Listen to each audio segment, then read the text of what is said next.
Welcome, dear dreamers, to another night with Whispers of the Night.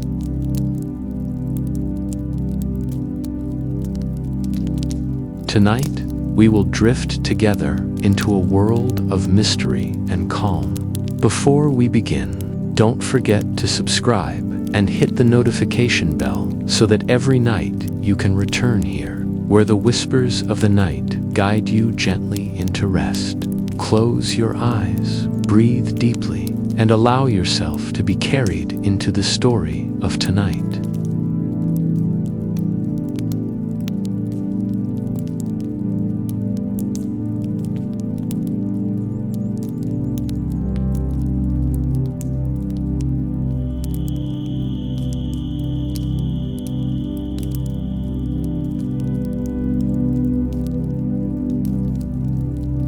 The city is alive with quiet secrets, soft rain tapping against windows, neon lights shimmering like distant stars.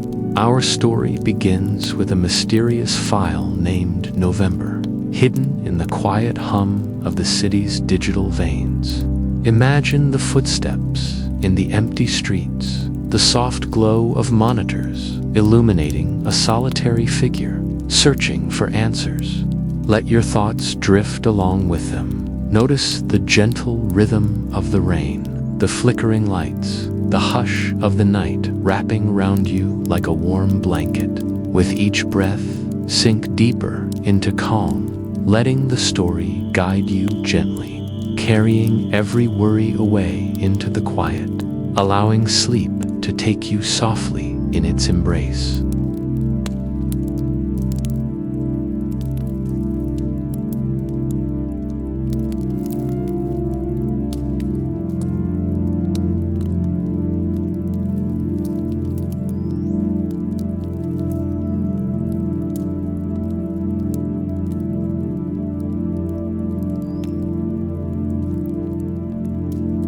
Password: November. The encrypted file.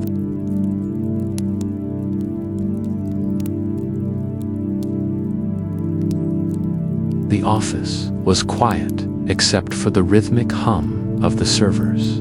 Rows of machines blinked softly in the dim blue light, like tiny cities breathing in perfect order. Mara Voss sat alone at her desk, a single island in a sea of screens, her reflection flickering faintly against the glass walls. Outside, the city pulsed with distant lights, warm amber street lamps below, cold neon signs above, yet in here, time seemed to stall. Folded inside the hum of electricity and code, it had been a long night. Most of her colleagues had gone home hours ago, leaving behind the faint scent of coffee and the ghostly afterglow of monitors that hadn't been turned off properly. Mara stayed, as she often did, telling herself she would leave after one more scan, one more verification, one more line of encrypted data that didn't quite make sense. Work had always been her sanctuary, quiet, predictable, safe. But tonight, something felt slightly off. Not wrong, not alarming, just tilted. The new scan had begun as routine. The company's servers ran thousands of background checks every day. But Mara preferred to look through the odd ones herself. It was her way of understanding the deeper patterns, the subtle fingerprints left by people who tried too hard to be invisible at first. The anomaly appeared small, an unnamed file buried deep in a partition that wasn't supposed to exist. Its metadata was incomplete, time-stamped 2 years in the past, but last accessed only a few hours ago. The file name was simple: November. Mara leaned closer to the screen. The word seemed almost poetic amid the string of code, an out-of-place whisper inside a machine's language. She hovered her cursor over it, then hesitated. Files like this had a way of pulling people in, and she'd seen enough digital traps to know curiosity was often the first mistake. Still, something about it drew her. She isolated the file in a sandbox environment and began to decrypt. The process was slow, the code unusual, not corporate, not standard encryption, something far more personal. Each layer she peeled away revealed another, wrapped tighter, as if someone had deliberately woven a secret that didn't want to be found. Her terminal window filled with cascading characters, lines of shifting letters and numbers dancing like rain against glass. Somewhere in that storm, the word November repeated in faint, recursive loops. She frowned. The encryption wasn't random. It was structured like a message. Half an hour passed before she noticed the temperature of the room had changed. The air felt colder, sharper.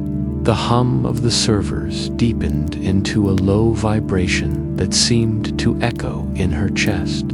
She took a sip of her coffee, lukewarm now, and realized the cup had been sitting untouched for longer than she thought. The clock on her screen read 2:47 a.m. She rubbed her temples. Just a file, she murmured to herself. Just finish the scan. But when the decryption reached 98%, her monitors flickered. For a heartbeat, every screen in the office glowed white, then black, then returned to normal. Mara froze, eyes darting from one display to another. The scan log was intact, no alerts, no system breach, and yet something had changed. A single new folder appeared on her desktop, titled N_03. She hadn't created it. It hadn't existed seconds ago.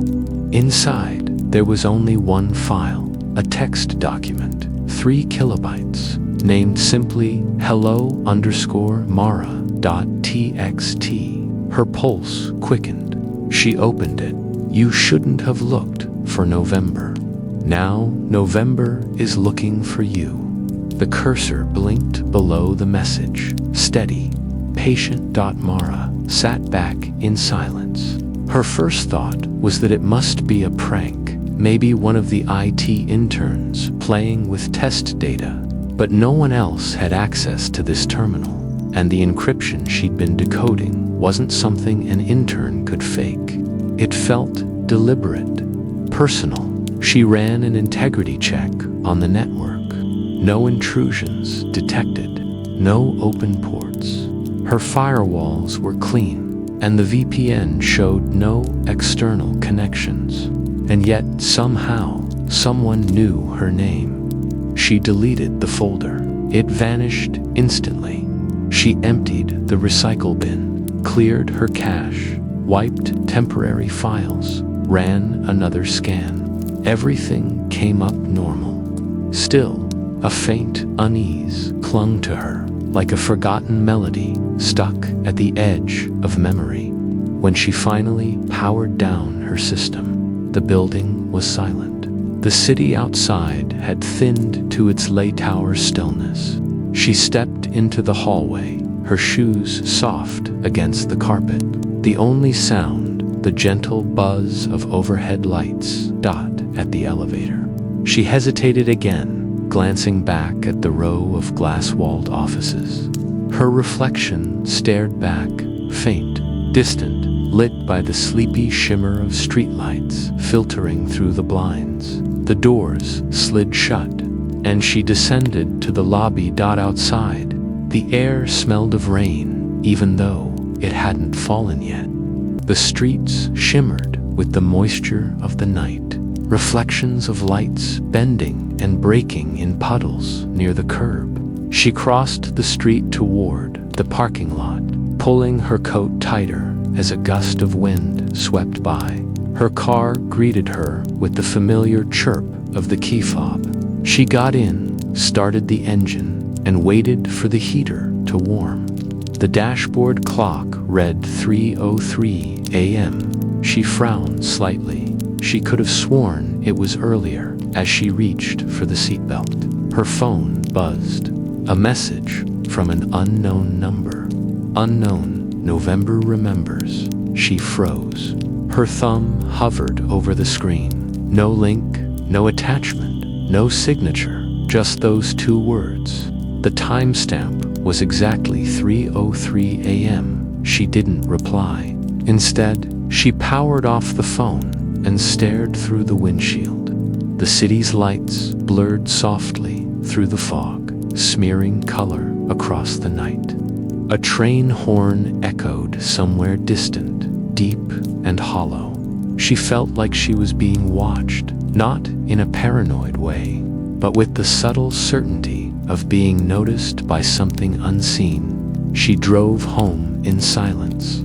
The roads were nearly empty, the streetlights blinking in slow intervals that painted the world in alternating bands of gold and shadow. When she stopped at a red light, she glanced in the rearview mirror.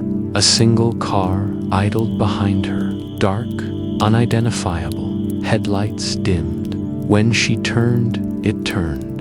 When she slowed, it slowed. At the next intersection, she took an unexpected right. The car didn't follow. Her breath left her in a small laugh, nervous, tired, maybe imagining things. The city at night often played tricks on the mind. Still, when she reached her apartment building and parked, she checked the street twice before locking the car. Her apartment was quiet, the kind of quiet that holds its breath. She set her bag on the counter and let her coat slip over the chair. The soft hum of the refrigerator and the distant murmur of city traffic filtered through the half-open window. She liked this silence. It was her kind of calm, the stillness between thoughts. She powered on her personal laptop, mostly out of habit. The familiar desktop greeted her, neat, organized, with a few open tabs from the previous day. She connected to no network, worked only locally, yet, within seconds, a notification appeared in the corner of her screen. New message received. There was no network connection. She opened the message window. The sender field was blank. The message body contained only one line. "Are you still curious, Mara?" She stared at it, fingers hovering above the keyboard. Then, without typing, she closed the window. She unplugged the laptop, removed the battery, and set it aside. Enough for tonight. But when she turned off the lights and laid down, her mind didn't rest. The words kept repeating in her head. November is looking for you. November remembers. She tried to recall if the name had any meaning. A project, an old file, a password from years ago. Nothing came. It was just a month, a season, a word that smelled faintly of endings. The city whispered outside. Neon signs flickered like coded signals through the mist. Somewhere in the building, a pipe groaned, followed by the faint click of a door she hadn't heard open. She sat up, heart racing, and listened. Nothing followed, just the quiet hum of the night. She forced herself to breathe, to settle back down. But she couldn't shake the feeling that the file hadn't been just a file. It had felt almost alive, and before sleep finally claimed her, she thought she saw a faint glow pulse across her powered-off laptop, a single flicker of light, like a heartbeat in the dark. The next morning, sunlight filtered, pale and cool, through the curtains. The city below buzzed back to life, erasing the strange weight of the night. For a while, she convinced herself it had all been stress, the fatigue of too many late hours, too much caffeine, too much code. She made coffee, opened her notebook, and reviewed her work logs. The November file was gone, not deleted, gone. No record, no trace, no metadata. The scan history showed no such entry. Even her manual notes, handwritten the previous night, had a blank space where she'd written the file name. She stared at the empty line in confusion. The ink trailed off mid-liter, as if she'd been interrupted. Her phone buzzed again, a system alert from the company network. Unauthorized access detected at 2:47 a.m., the same time the monitors had flickered. Mara's pulse quickened. She checked the location, her office terminal. The system was still offline, physically disconnected since she'd left. The access credentials used were hers. She opened the alert's data log. Embedded within the metadata was a string of characters, encrypted, fragmented. But even before she decoded it, she could see what it spelled when rearranged. November. She closed the laptop, her reflection trembling faintly in the screen's dark surface. The city outside glowed gold against the morning fog. For a moment, she thought she saw movement across the street, someone standing by the lamppost, head tilted slightly upward, watching her window. But when she blinked, the figure was gone. Only the soft pulse of traffic lights remained, breathing red and green through the mist. Mara leaned back slowly, her heartbeat steady but deep, the sound of it almost mechanical in the silence. Somewhere beneath the ordinary hum of her world, something had awakened, something patient, hidden, and old. And though she couldn't explain why, she knew the name November wasn't random. It was a key, a signal, and it had just turned toward her.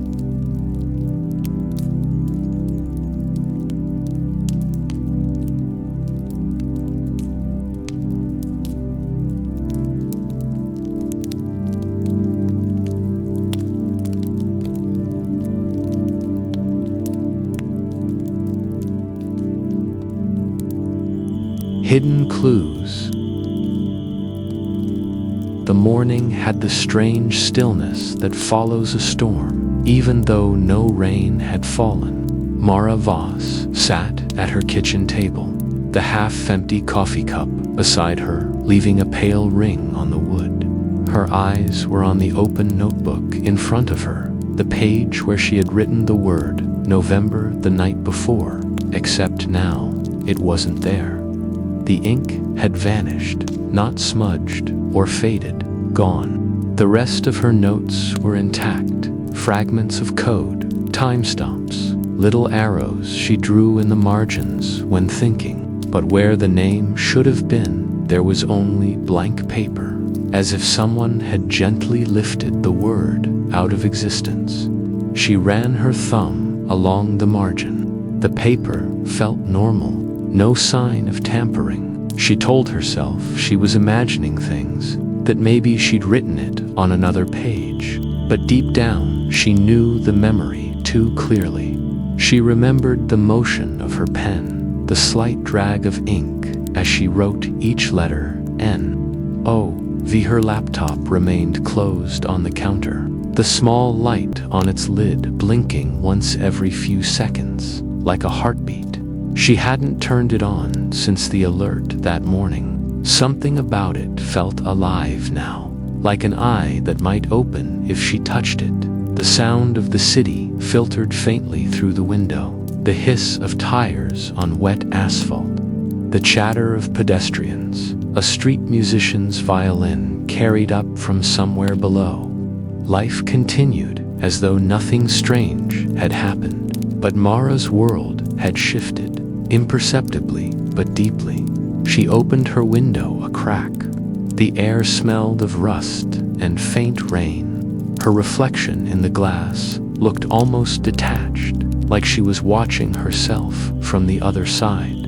She had always trusted logic, evidence, data, the cold certainty of systems. But this didn't fit into any pattern she knew. Files didn't vanish from secure logs. Ink didn't erase itself. She finally powered on her phone. No new messages, except for one, time-stamped at 4:12 a.m. while she was asleep. The sender's name, unknown contact. Check the mural on Crescent Street. Third window from the corner. Noon dot. That was all. No signature, no number. The message deleted itself seconds later. Mara stared at the screen until it dimmed. She thought of deleting everything, wiping her devices, walking away from this entire trail of strangeness. But she couldn't. The analyst in her, the part that lived for patterns and puzzles, refused to let go. If someone was trying this hard to scare her, then they were guarding something worth uncovering. By midday, the city's noise had thickened. Engines, footsteps, and the layered chatter of street vendors. Mara walked down Crescent Street, keeping her pace steady, hands in her pockets. It was an older district, narrow and uneven, where brick walls met modern glass storefronts. She found the mural easily. It covered the side of a 3-story building, a faded painting of a skyline from decades ago. Its colors washed into a nostalgic haze. On the second floor, the third window from the corner was half-shut, reflecting sunlight in fractured beams. She stood across the street, pretending to scroll through her phone, waiting for a pattern to reveal itself. At first, nothing seemed unusual. Then she noticed a small symbol painted in the corner of the mural, almost hidden under the grime. A circle intersected by a diagonal line, the same shape she'd seen embedded in the November file's encryption layers. Her pulse quickened. Someone had placed it here deliberately. She took a photo, zoomed in, and saw faint text beneath the paint. N_04. Another fragment. You shouldn't be here, he said quietly. His voice was calm, not threatening, just certain. Mara turned slightly. He was older, maybe mid-40s, wearing a dark jacket and sunglasses that reflected the sky. Something about his posture suggested military training, stillness built on habit. She asked. He hesitated. A friend, he said finally, but not one you should trust completely, just enough to listen, then talk. He looked past her at the mural. The file you found, November, it wasn't supposed to exist. It was buried for a reason. You were never meant to see it. That's not how security works, Mara said. Files don't just exist without a source. That's what you'd think, he replied. But this one does. It's not just data. It's a map. She frowned. A map to what? To people, he said softly. People like me. People who vanished. The air between them tightened. Mara felt the city's noise fade into the background. The cars, the voices, even the wind. You're saying the file tracks people, not tracks, identifies. His voice lowered. It lists names of those who were part of something called the November Directive. It started as a cybersecurity project, government level. But somewhere along the line, it changed purpose, turned inward. They used it to monitor their own analysts, engineers, data architects, anyone who knew too much. When the directive was shut down, the records were supposed to be destroyed, but fragments leaked into public systems. You found one of them. Mara's mind raced through possibilities. If that was true, her finding it wasn't random. Someone wanted it found. Why message me? She asked. Why lead me here? Because if they know you have it, he said, you're already in danger. You've been flagged. They'll move quietly at first. Corrupted data, ghost messages, network shadows.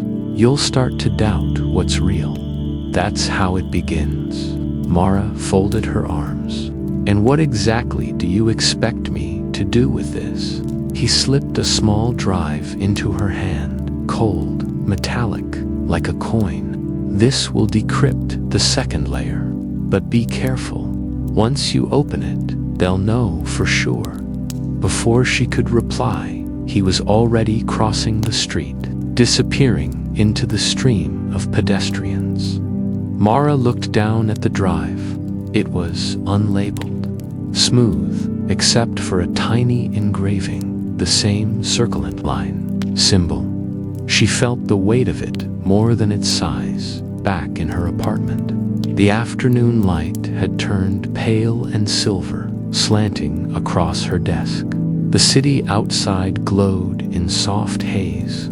Mara inserted the drive into an isolated laptop, now a fee, no external access, and opened the single file inside. It was another encrypted text document, but this one had structure, coordinates, names. Between the data strings, she saw fragments of sentences, incomplete but haunting. Project initiated under clearance N subjects, relocated. Sequence 3, memory isolation. Containment required. Her breath caught. Memory isolation. That wasn't cybersecurity. That was psychological programming, data mapping applied to human cognition. She ran a basic decryption patch. Slowly, the screen filled with images, low-resolution photos stitched from digital fragments. Each one showed a person, faces blurred, eyes hollowed by compression, but enough to sense expression. Some looked afraid, some resigned, and then she froze. One of the images resembled someone she knew, a former colleague, Evan Ruiz, who had vanished last year after abruptly resigning. Everyone assumed burnout, but here he was, time-stamped months after his disappearance. Labeled under sequence to B, her stomach turned cold. A notification appeared in the corner of her screen. Connection established. She hadn't connected to any network. The icon flickered red, then vanished. Her speakers crackled softly. Then a distorted voice whispered through the static. "You shouldn't have opened it, Mara." She ripped the drive out, the sound cutting off instantly. The air felt charged, like after lightning.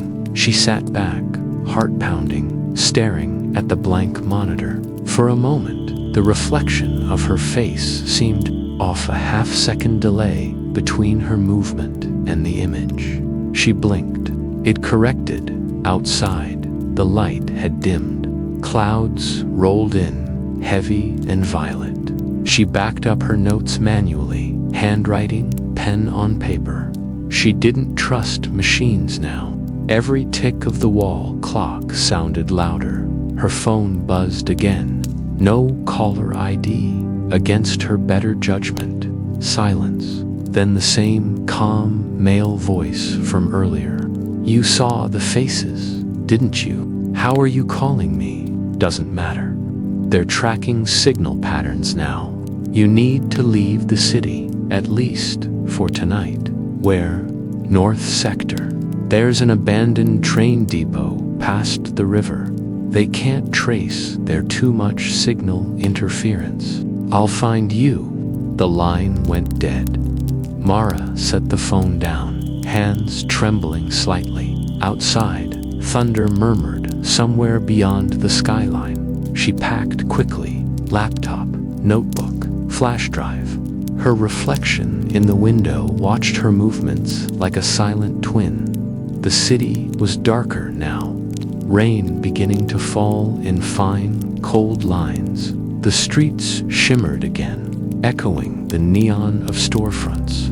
As she drove, raindrops gathered on the windshield like clusters of code, dots and slashes forming and dissolving patterns. Every traffic light seemed too long, every passing car too slow. She felt the low hum of fear settle deep in her chest, not panic, but awareness, the instinct that something unseen was matching her rhythm. When she reached the bridge toward the northern sector, the streetlights flickered out one by one behind her. The city dimmed, swallowed by distance. Ahead, the industrial zone stretched empty under a pale wash of light.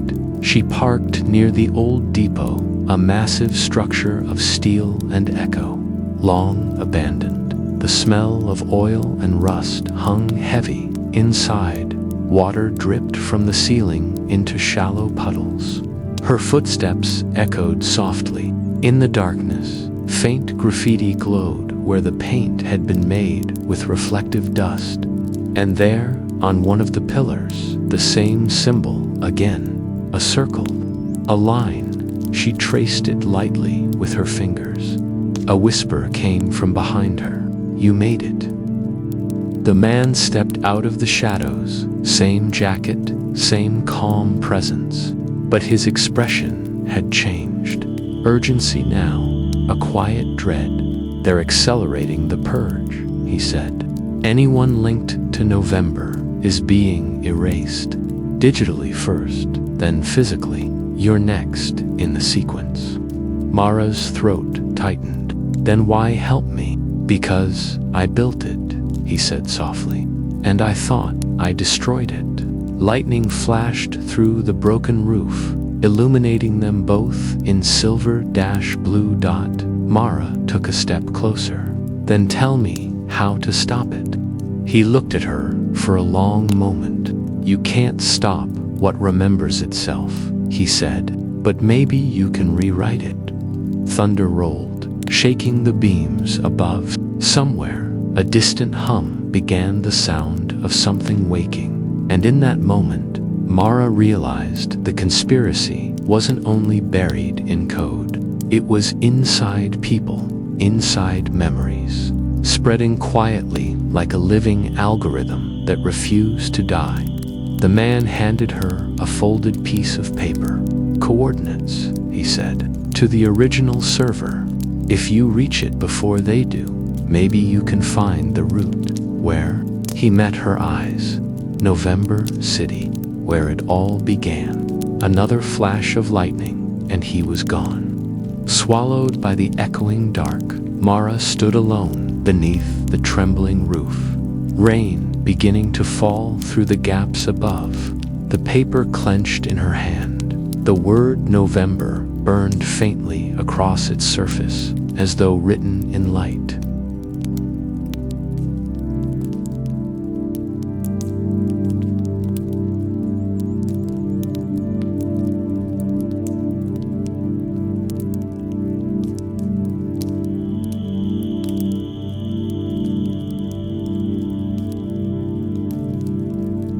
Shadows of the past.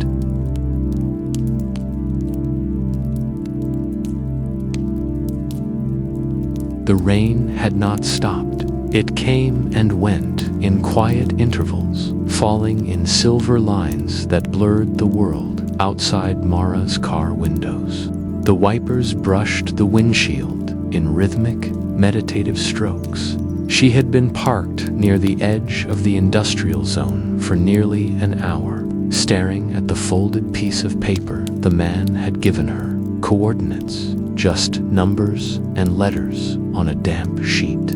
Yet they felt heavy, as though each line carried the weight of everything she didn't know about her own life. The word November shimmered faintly across the paper's surface again, like ink reacting to unseen light.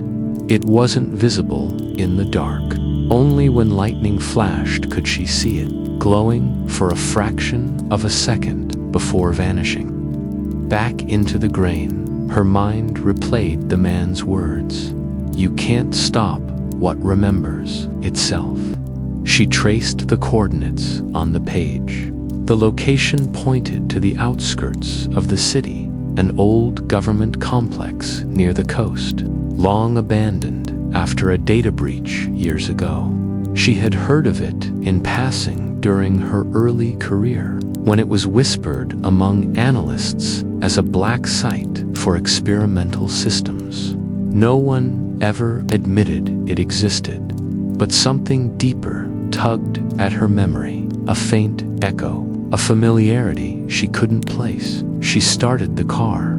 The engine's hum was soft under the rain. The streets were nearly empty, the city sleeping under its own neon dreams. As she drove, the streetlights flickered overhead, creating a pattern of light and shadow that seemed to pulse in rhythm with her heartbeat. The road to the coast was lined with rusted guardrails and overgrown weeds. The rain had thinned to a mist that glowed faintly in the car's headlights. Ahead, the complex rose out of the fog, concrete walls, glass panels shattered by time, the skeleton of a forgotten future. Mara parked beside the outer fence. The gate was open, swinging slightly in the wind. It didn't look guarded. That made it worse. Inside, the air smelled of damp stone and metal. Her footsteps echoed faintly in the hollow corridors. Wires dangled from the ceiling like black vines. The hum of the city was distant here, replaced by the slow drip of water through cracks in the roof. She reached what looked like a control room, walls lined with dead monitors, desks scattered with old cables and empty folders. A thin layer of dust covered everything, yet the air still carried faint static, as if some machines never truly stopped running. On one of the walls, half buried under grime, she found the symbol again, a circle crossed by a diagonal line. Someone had carved it deep into the concrete. Below it, etched smaller, NOO, the first node, the origin. She brushed the dust away and found something else, faint writing in uneven strokes. It wasn't data, not a code, but a name. Her name, Mara Voss. Breath caught. For a moment, she thought it was coincidence, but the handwriting was precise, deliberate. She stepped back, her pulse thudding in her ears. How could her name be here? Then a flicker of light caught her attention. One of the old screens blinked faintly to life, a dull gray glow, as though stirred by her presence. The hum in the air deepened. Mara approached cautiously. Lines of text began to appear across the display, slow and irregular, as if typed by an unseen hand. Hello again, Mara. Memory restoration in progress. Her heart raced. She looked for a power source, a signal, anything that could explain it. But the cables were severed, the generator dead, and yet the screen kept writing. Do you remember the glass room? The noise of the clock? Images flashed through her mind, uninvited, raw, a sterile white room, a ticking sound echoing through silence, a faint voice saying her name. She stumbled backward, gripping the edge of the console. The screen flickered again, the words dissolving into a single command, access memorisons, 11_23. She didn't type it, but the terminal obeyed. The monitor filled with static, then cleared, revealing video footage, low resolution and distorted. A young woman sat in a white room, hands clasped tightly. Her hair was shorter, her face pale but calm. Mara leaned closer. The woman on the screen was her, a voice, male, filtered through the static. Subject Voss, sequence test 3. Do you recall the protocol for cognitive partition? Her younger self nodded. Yes. Isolation through associative memory barriers. Good. Disorientation, she said softly, and a sense of duplication, the voice replied. That's expected. The partition will protect classified recollections. Once completed, you will not remember this session. The video froze. Mara's hand trembled. She remembered none of it. No project, no tests, no white rooms. And yet the emotion hit her with physical weight. The air felt thin. Her mind was both hers and not hers, like a corridor where half the doors had been locked long ago. Another flicker. New text appeared. Someone betrayed you, Mara. The directive erased your memory to keep you silent. Find the key. Find who signed your partition. She took a shaky breath. Who are you? She whispered aloud. A shadow of what you were. A version that didn't forget. The screen went dark. Mara stood in silence, her reflection dim in the blank monitor. Rain drummed faintly on the broken glass above. The sound of her heartbeat filled the room. She turned toward the wall again, her name still carved there, and below it, barely visible now, another line of text she hadn't noticed before. You asked them to do it. The words hit harder than she expected. She stared at them, trying to make sense of it. Why would she have agreed to have her memory erased? What could have been so dangerous that even she had chosen not to remember it? The thought spiraled, pulling at her composure. She leaned against the console, exhaling slowly, but the calm wouldn't come. Instead, a faint whisper of memory began to surface, fragmented, unsteady, but insistent. A hand on her shoulder, a voice she once trusted, saying, "You'll thank me when it's done." The faint scent of antiseptic and metal, the soft hum of a clock counting seconds, then darkness. The name surfaced without warning. Evan Ruiz, the colleague she had seen in the encrypted file, the one she thought had vanished. He wasn't just a name in the directive. He had been there, with her. Her chest tightened as another fragment rose, an argument muffled through glass walls. She could see his reflection in memory, his expression torn between guilt and duty. "You don't understand, Mara," he had said. "If you keep digging, they'll erase everything." And she had answered, "Then let them try." But they hadn't erased everything. Not quite. Footsteps, soft but deliberate, echoed in the hallway outside. She turned off the flashlight, heart hammering. The sound grew closer. She moved behind one of the control panels, crouching low. A beam of light swept through the doorway. Someone was inside.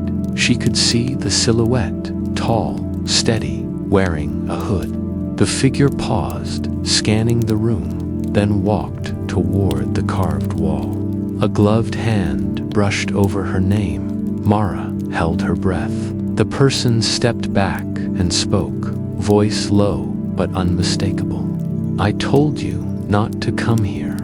Evan, her pulse, stumbled. She rose slowly from behind the console. "You're alive."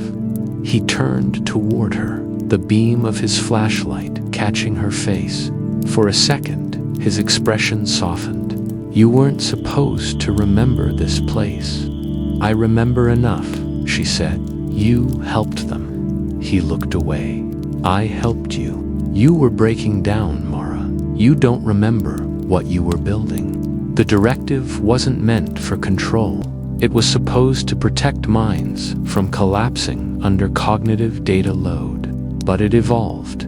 It learned. It started rewriting memory patterns on its own. She stepped closer. "Then why erase mine?" "Because you found a way to stop it, and the system classified you as a threat. We didn't have time to destroy it completely, so I made you forget. It was the only way to keep you out of its reach." Mara stared at him, her breath shallow. "You took my memories. I saved your life." Silence hung between them, heavy and electric. The rain's rhythm against the metal roof filled the void. He continued quietly, The directive still exists, buried in fragments across the network. The November file was a seed. It reawakens when one of us gets too close to remembering. You triggered it. So what happens now? She asked. He looked toward the doorway. Now it will come for both of us. Before she could reply, the lights above flickered. The consoles hummed, long-dead systems sparking faintly back to life. Lines of green code streamed across the monitors, self-initiated. A low tone vibrated through the air, mechanical, almost sentient. Evan's expression hardened. It's found us. He pulled a small device from his jacket, a portable disruptor, and handed it to her. This can scramble its signal for a few minutes, but once it stabilizes, it'll try to integrate us back into its network. The lights dimmed further, replaced by the cold flicker of digital symbols crawling up the walls like shadows. Mara looked around. The air shimmered faintly, like heat distortion. The machines were responding to something unseen, a presence that felt both near and infinite. Evan's voice cut through the static. If you still want the truth, go to the archive under the main floor. There's a backup node. Your original sequence is stored there. He turned toward the doorway, eyes sharp. I'll hold it off as long as I can. She hesitated. Evan, go. She ran. The corridor stretched long and dim, each step echoing like a heartbeat.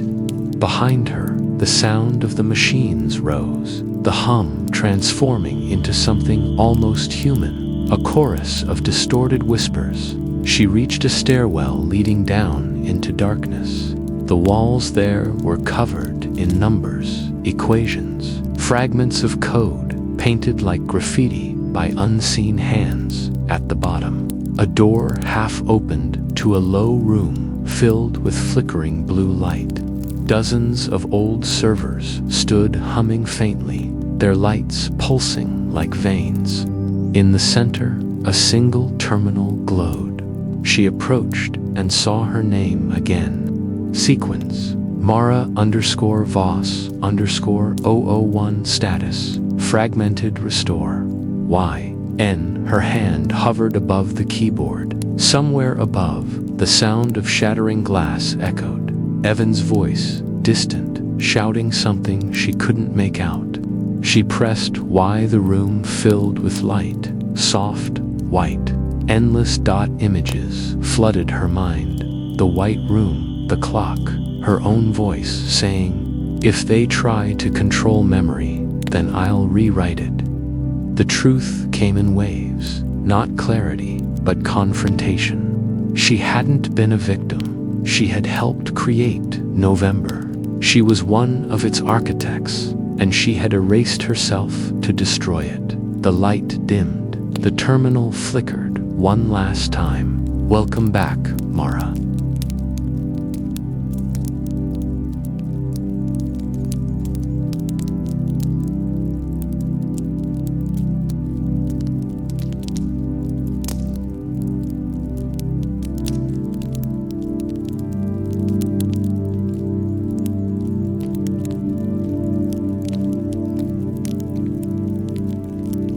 Close calls.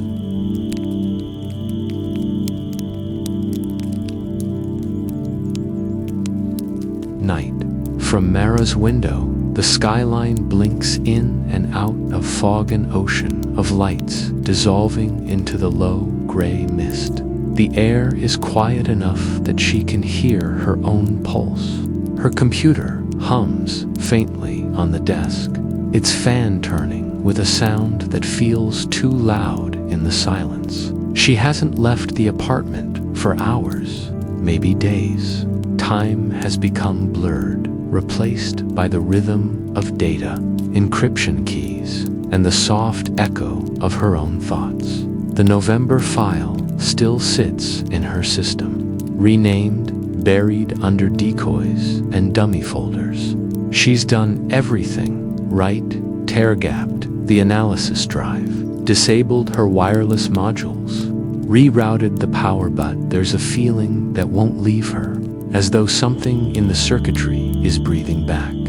A flicker moves across one of her monitors. Not a glitch more, like a momentary handshake from somewhere outside her walls.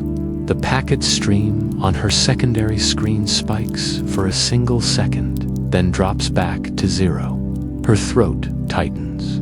The log confirms what she already senses, an inbound ping from a masked node, mirrored through multiple foreign addresses.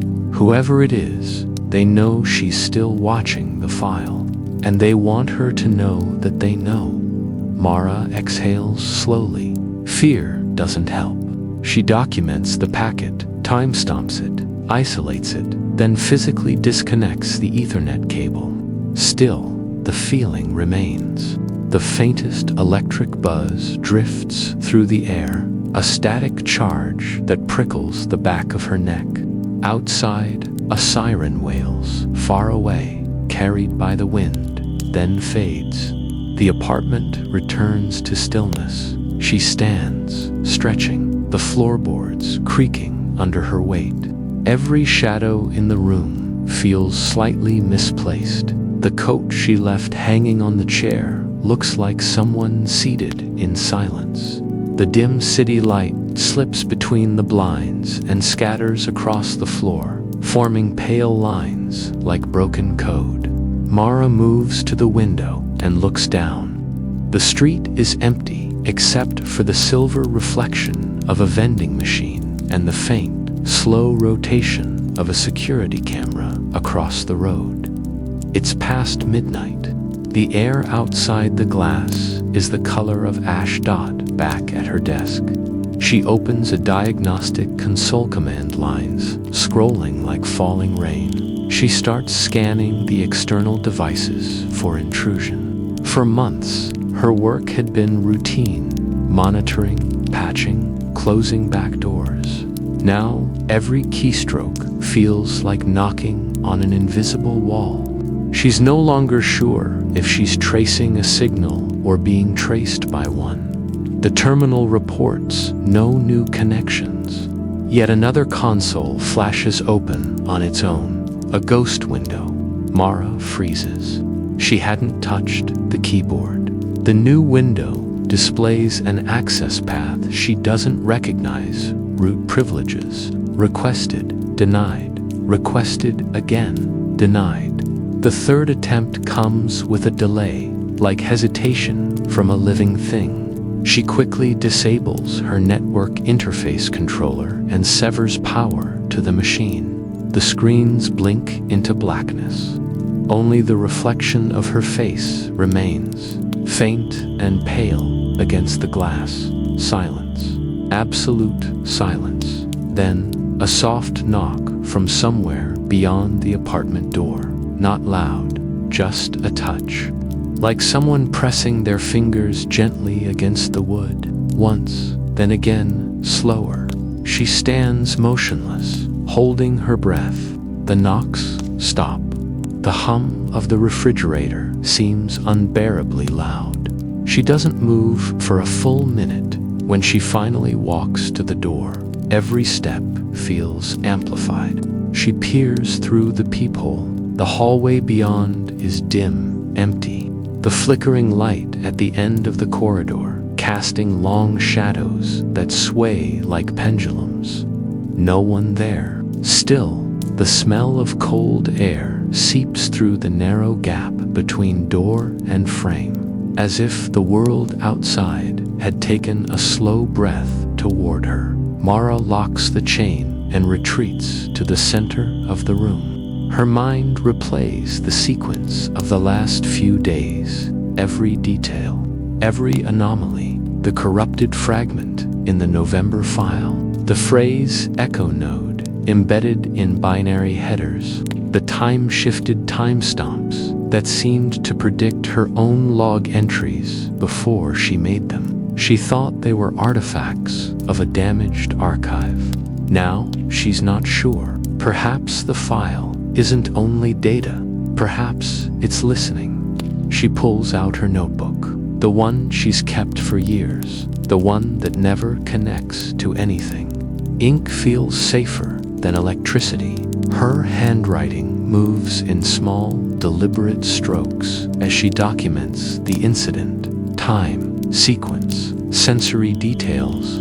She writes not only to remember, but to stay real, to tether herself to something physical. Outside the window, the fog has thickened. The city looks submerged, buildings fading into a gray ocean. Her devices remain off, but she knows that once something like this begins, it doesn't stop with unplugging. There's always residue metadata in caches, fragments in power memory, ghosts in silicon. She begins collecting drives into a static shield bag, labeling each one carefully. The procedure calms her. Order against chaos. Then she hears it. A faint electronic chime from her phone, left charging on the nightstand. She hadn't powered it on since morning. The screen glows with a single notification, though no network connection should exist. The message displays without a sender. Do not stay there. Her pulse hammers. She picks it up, flips it over, checks the SIM. The phone was in airplane mode. The message fades before she can screenshot it, the screen returning to black as if the moment never happened. Mara sits in the dark for a long while, the glow of the city brushing the edges of her face. She could leave, but leave for where? Every route out feels like a signal trace waiting to happen. Every connection, every network, node, and yet the thought of staying feels like offering herself to an invisible audience. Either way, she's being watched. She decides to move methodically. Backpack first essentials, only external drives, notebook, encrypted USB, a small flashlight, her identification card. She turns off the breakers, one by one, plunging the apartment into shadow. The air grows still. She can hear her own heartbeat again. When she finally opens the door, the hallway looks longer than before. The single fluorescent tube overhead flickers irregularly, leaving pockets of darkness that shift as she walks. Her footsteps sound muted, as if the building itself is listening. Each landing smells faintly of dust and metal. By the time she reaches the ground floor, her nerves are thin but controlled. Outside, the city feels strangely hushed. Even the traffic noise seems filtered, distant, like she's inside a simulation turned down to half volume. Neon reflections ripple across wet asphalt. She starts walking without a destination, guided only by instinct and the quiet logic of survival. Never take the same path twice. Avoid reflective surfaces. Keep moving. Somewhere above, a billboard hums, static, crawling across its digital face. She walks for hours through narrow streets, under bridges, past shuttered cafes. The night folds around her like a memory she can't quite exit. Every few minutes, she checks the small signal detector clipped to her Bogno active transmissions. Yet she feels the pressure of surveillance all the same. The November file has changed everything. Its contents aren't just evidence, they're bait. Whoever designed it meant for someone like her to open it. As dawn approaches, the eastern sky turns faintly blue. She stops at an all-night laundromat, its fluorescent lights humming softly behind fogged glass. Inside, machines spin rhythmically. The hum feels almost peaceful. She sits in the corner, facing the door, her reflection fractured in the silver drum of a dryer. She allows herself to breathe. For a moment, she closes her eyes. The weight of exhaustion pulls at her shoulders. Images from the last few days swim behind her eyelids, the encrypted strings, the ghost process on her terminal, the knock at the door, the anonymous warning. A pattern begins to form, subtle and terrifying. The intrusion wasn't random. It mirrored her steps. Every time she touched the file, the world around her shifted slightly, aligning itself to her presence. It's as if November is both code and mirror, a system designed to observe whoever observes it. She opens her notebook again, writing under the hum of the dryers. Observation threshold reached. System responds to attention. The ink pools faintly on the page. She underlines the sentence twice. Then she writes another. The closer I look, the closer it looks back. Outside, morning begins to break. Pale light sliding across the quiet street. The machines click to a stop, one by one, their cycles complete. Mara stands, gathering her things. She doesn't know where she'll go next, but the decision no longer feels optional. Something has shifted. Invisible boundary crossed. She steps outside into the early light. The city exhales. In the glass of the laundromat window behind her, a reflection lingers half a second longer than it should, as if reality itself is buffering. Mara doesn't look back.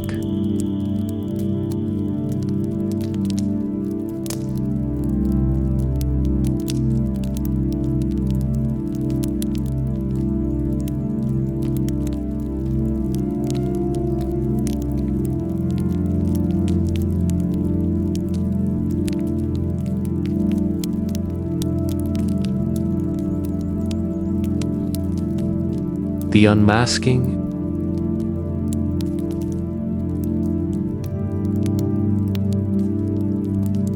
The morning feels unreal, like a fragment of a dream that hasn't decided whether to stay or dissolve. Pale light filters through low clouds, washing the streets in silver. Mara walks with slow, measured steps, her bag slung across one shoulder. The world around her seems distant, muffled. The air carries the faint scent of rain and electricity. She hasn't slept. The events of the night still echo in her bones. The November file sits on her encrypted drive, fully decrypted. Now every last layer peeled back, every false trail crossed. What remains is a sequence of coordinates, embedded images, and one final executable that refuses to open without a passphrase. It taunts her from the screen like an unopened door. By the time she reaches her temporary workspace, a small, rented room above an empty cafe, the city has begun to stir. Delivery vans hum along the street, and the quiet rustle of morning paper finds its way up through the window. She locks the door, lowers the blinds, and powers up her machine. The familiar hum returns, grounding her in the present. The decrypted data fills the screen again, columns of alphanumeric chaos, patterns she's memorized by heart.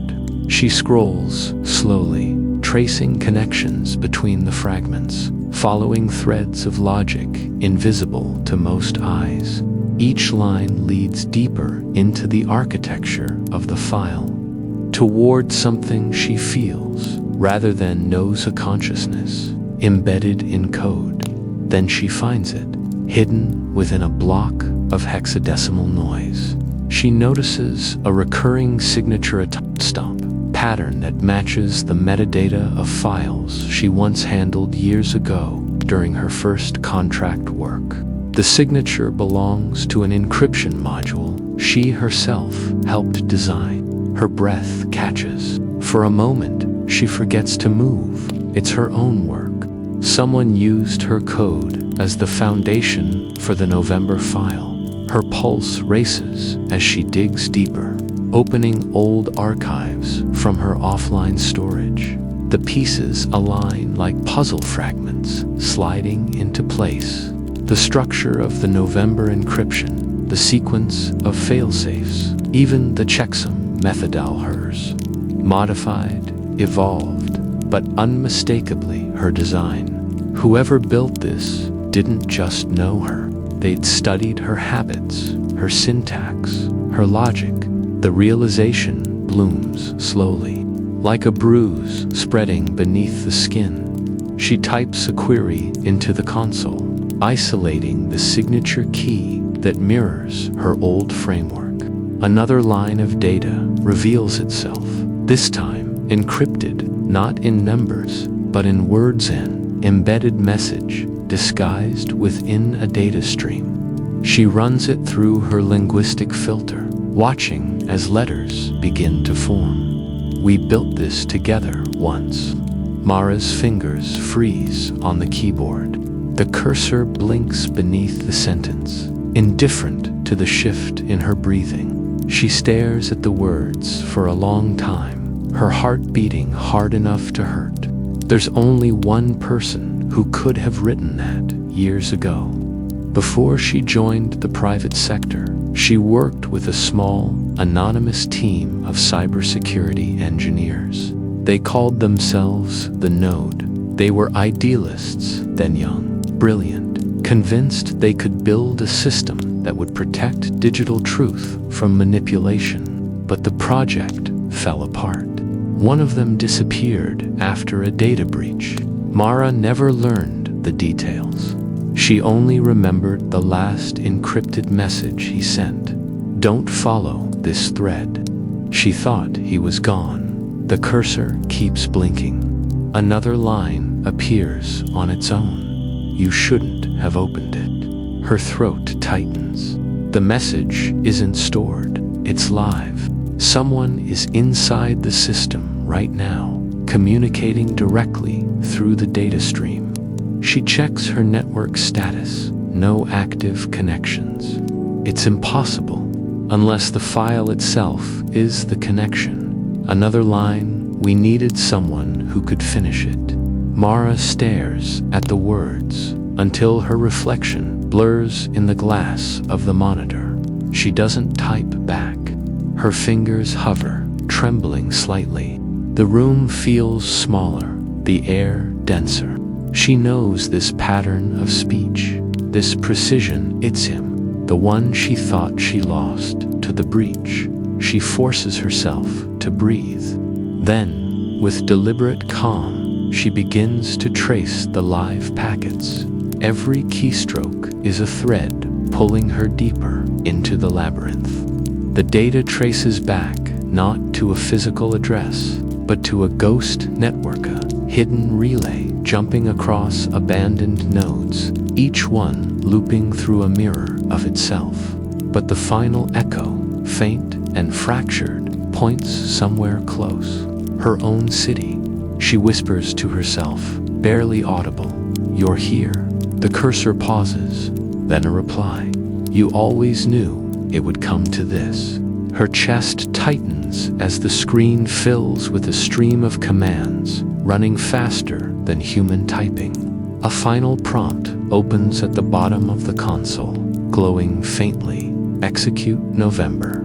Mara's mind races. The file could contain anything: release sequences, data wipes, even viral payloads capable of crippling networks.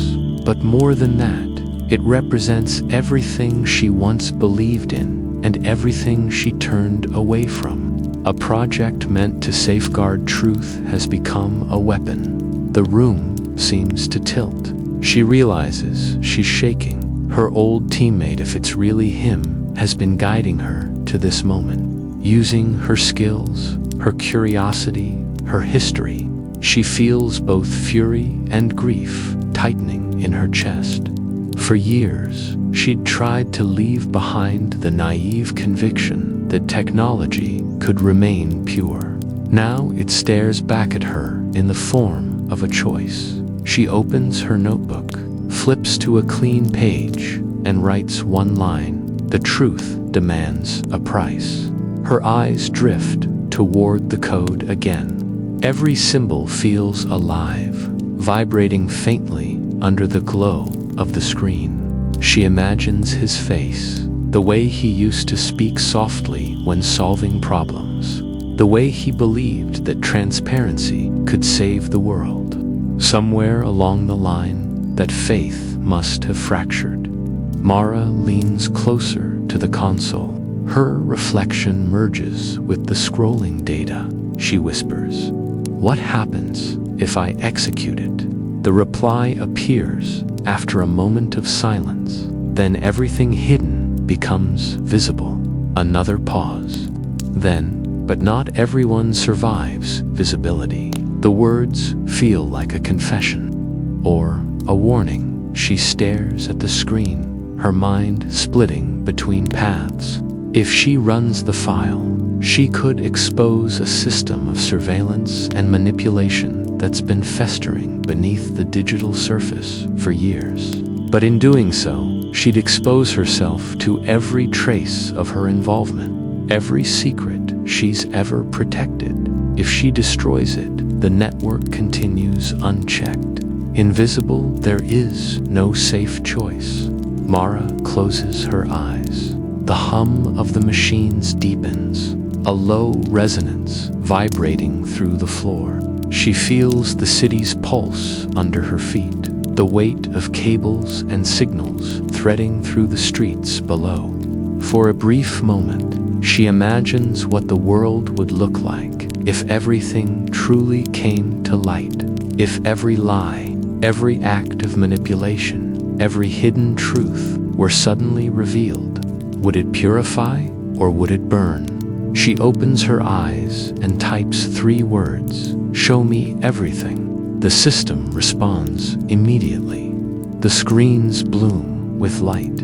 Data cascades down like waterfalls of code names, transactions, hidden archives, communications between governments and corporations.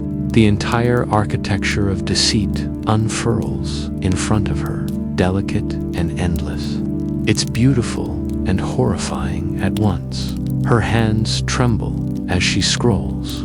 Somewhere in the torrent of information, she sees references to her own name, her own projects, her own signature buried among systems she never consented to join.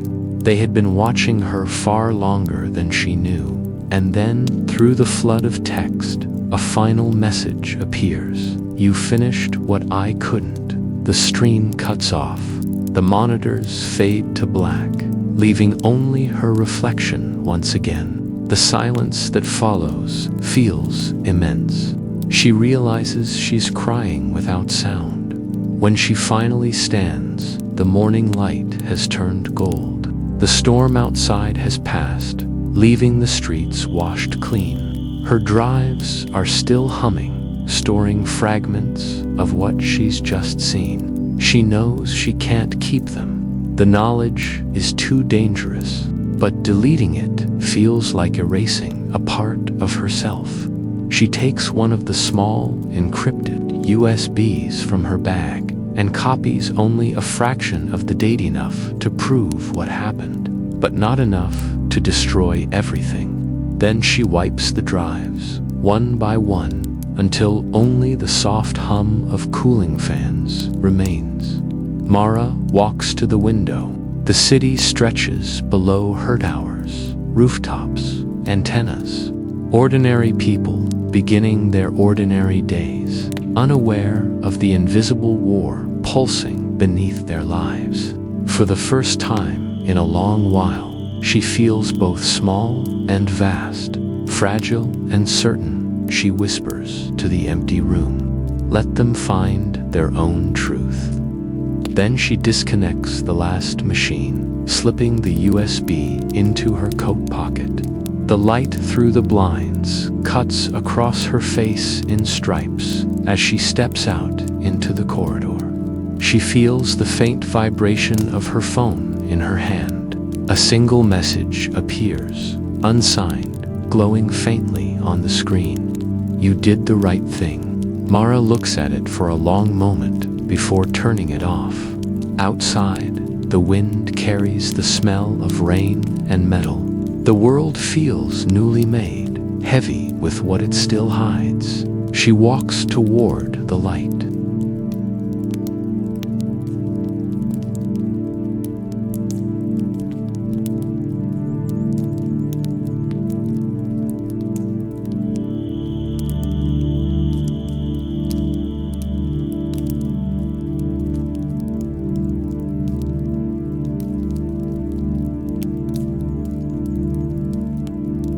After November,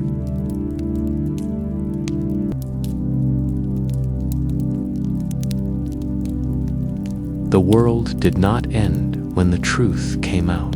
It only changed its shape, rearranging itself around the silence that followed. For days, the city moved in a strange rhythm, slower, quieter, as if holding its breath. News feeds flickered with fragments of what Mara had released. Encrypted data strings turned into headlines. Corporate names, political figures, systems unmasked. Yet, even as information spread like wildfire, it felt cold, impersonal. People read the words, but didn't understand the weight behind them. Only she did. Only she knew what it had cost to bring November into the light. In the first dawn, after it all, Mara sat by her window. The city stretched beneath her in fading shades of gray and gold. The sun rose reluctantly, diffused by the morning haze. Her reflection stared back at her from the glass, familiar but hollow-eyed, as if she'd aged years overnight. The faint hum of the street below reached her in intervals, muffled by distance and exhaustion. She hadn't slept. She wasn't sure she could anymore. Her apartment bore the signs of everything she had endured. Wires coiled like vines across the floor. Screens still blinking with ghostly aftermessages. Fragments of code hanging open as if waiting for her to return. But she couldn't bring herself to touch them. Not yet. The November file was gone, wiped from her system, its remnants scattered across networks that would take years to trace. Still, its presence lingered in her mind, whispering like static in the quiet hours. Mara had thought exposure would feel like victory.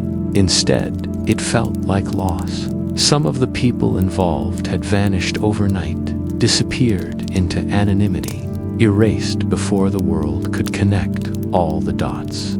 Others had been arrested or discredited, but none of it restored what had been taken. The truth had a cost, and she had paid it in solitude. Every connection she'd made, every line of trust, had unraveled under the strain. Even those who had once believed in her now kept their distance, afraid that being near her meant being seen. The glow of her monitors flickered weakly against the wall. She reached out, almost instinctively, and touched the keyboard. The faint warmth of it felt alive, like a heartbeat. For years, technology had been her world, her language, her shield, her weapon. Now it felt like a ghost of itself, a reflection of everything she had lost. The irony wasn't lost on her. The woman who could trace any signal, who could decrypt secrets buried in the deepest layers of code, could not decode her own sense of belonging anymore. Outside, the day slowly unfolded. People walked to work. Trains passed in the distance. The city resumed its rhythm, as if nothing monumental had happened. Yet, beneath the ordinary, a subtle shift pulsed through everything. Systems were being rewritten. Protocols were changing. Somewhere in the layers of global data, the echo of November was still moving, muted, but alive. Mara turned away from the window and crossed to her desk. The silence followed her, soft but relentless. On one of her screens, a new message icon blinked, anonymous, unsigned. She hesitated before opening it. It wasn't paranoia anymore. It was instinct. The message contained only one line: "You did what we couldn't. Now keep moving." No name, no traceable signature. She stared at it for a long time, then deleted it without replying. It didn't matter who sent it. What mattered was the reminder it carried. The story wasn't truly over. Files could be erased, but ideas could not. Once something entered the digital bloodstream, it lived forever, even in fragments. She exhaled slowly and closed the lid of her laptop. The quiet felt heavier now. She wanted to step outside, to feel something real: the wind, the sound of the street, the rhythm of life, untouched by data. She slipped on her coat, the same one that had followed her through sleepless nights and cold dawns. Outside, the air smelled of rain. The city greeted her with muted sounds, the soft buzz of lights, the whisper of tires on wet asphalt, footsteps overlapping in the morning rush. No one recognized her. No one looked twice. To them, she was just another person walking among millions, carrying her own invisible story. And perhaps that anonymity was a kind of peace. As she crossed the street, a news ticker flashed above a cafe window. Her eyes caught fragments of "It government inquiry, digital reform," data breach phrases that all traced back to what she had done. She paused for a moment, watching the scrolling text. It should have felt like closure, but instead, it felt like distance. The world had moved on, reshaping itself around the chaos she had set in motion. Mara continued walking. Her steps led her without thought to the park near the edge of the city, a quiet place she hadn't visited since before all this began. The trees were shedding their leaves, the ground speckled with yellow and brown. A light breeze stirred the air, carrying the faint scent of earth and rain. For the first time in weeks, she sat on a bench and simply breathed. The world felt fragile, almost breakable, but alive. She thought of the file again, not as a weapon or a secret, but as a mirror. November had forced her to look at the parts of herself she'd buried years ago. Her past, her fears, the betrayal that had shaped her, and the quiet strength that had carried her through. It wasn't just about exposing corruption or breaking systems. It was about finding the line between truth and destruction and realizing that sometimes they were the same. Her phone buzzed once in her pocket. A single notification. System reboot complete. She didn't remember scheduling one. Pulling it out, she saw a blank screen for a moment. Then her wallpaper reappeared, plain and familiar. But in the lower corner, a small symbol pulsed faintly, a single letter N. Her breath caught. It could have been a glitch, or it could have been a reminder. She smiled faintly, not out of fear, but out of understanding. Some things never fully end. They just fade into the background, waiting for their next moment. The rain began to fall again, light and steady. Mara tilted her face upward, eyes closed, feeling the droplets trace paths down her skin. The sound merged with the soft hum of the city, rhythmic and constant. For the first time in months, the tension in her chest loosened. She didn't know what came next, and that was okay. When she finally stood and began walking home, the streets shimmered under the glow of streetlights, reflecting off the rain-slick pavement. The world around her felt quiet. She passed by a newspaper stand. The top headline carried her story in bold letters, already half covered by new ones. The past was being buried, as it always was. She turned a corner, and the city swallowed her. Again another silhouette under a gray sky, another whisper in the current of human noise. Yet inside her, there was a strange calm. She had faced the truth, paid its cost, and walked through the fire of it. Whatever remained of November now belonged to the world, not to her. Back in her apartment that evening, Mara lit a single candle. Its flame flickered gently against the wall, soft and unsteady. She sat beside it, writing in her old notebook, the one she'd nearly forgotten she had. No code, no encryption, just words, thoughts, reflections, a way of remembering that didn't rely on systems or screens. As she wrote, she realized that not all truths were meant to be shared. Some were meant to be carried quietly, like a scar or a secret prayer. The world outside her window glowed faintly with city light, endless and unknowable. When she finally closed the notebook, the candle had burned low. The word November echoed faintly in her mind, not as a threat, but as a season, a threshold between endings and beginnings. She whispered it once, softly, and let the silence take it. The rain fell harder, washing the city clean, and somewhere buried deep within forgotten networks, hidden beneath layers of obsolete coda, faint pulse of data stirred again. It was small, almost imperceptible, but it was there, alive, waiting.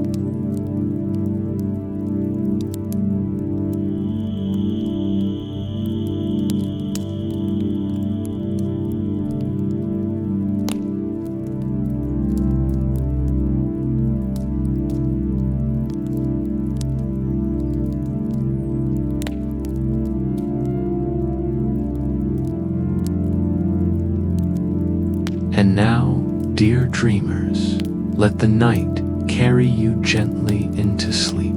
The whispers of the night will remain with you until dawn. Good night.